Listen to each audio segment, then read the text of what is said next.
everyone, thank you all for being here today, and welcome to this week's episode of the Band Hall. Woo! Yeah! And please give a warm welcome to our special guest today, author of The Glass Castle, Jeanette Walls. We're going to interview her today. So, Jeanette, what really inspired you to write a book? Well, I wrote the book in hopes that people could learn the lessons in life that I had to learn the hard way. Yeah. One example would be forgiveness. I kind of had to learn to forgive my family because, believe it or not, I was stuck with them throughout life. I hear you. Even when I had made friends, but I had to travel often, so I had to leave those behind, and I just had to rely on my family, so that's where I put most of my loyalties.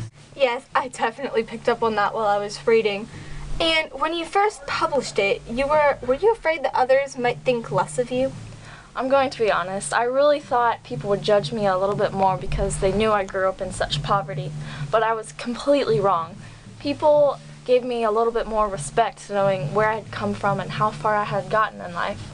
It was really amazing and one of the best things that actually happened when I published it. Now that you have time to really, reflect on your past, would you change anything?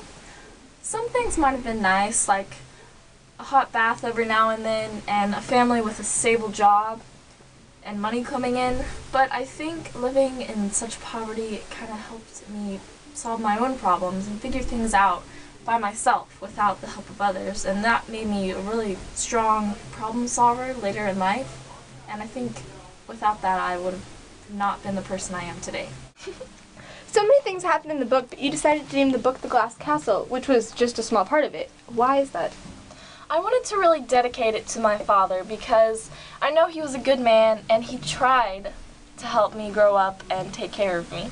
And a second reason was to kind of show another theme of the book, which was lost dreams.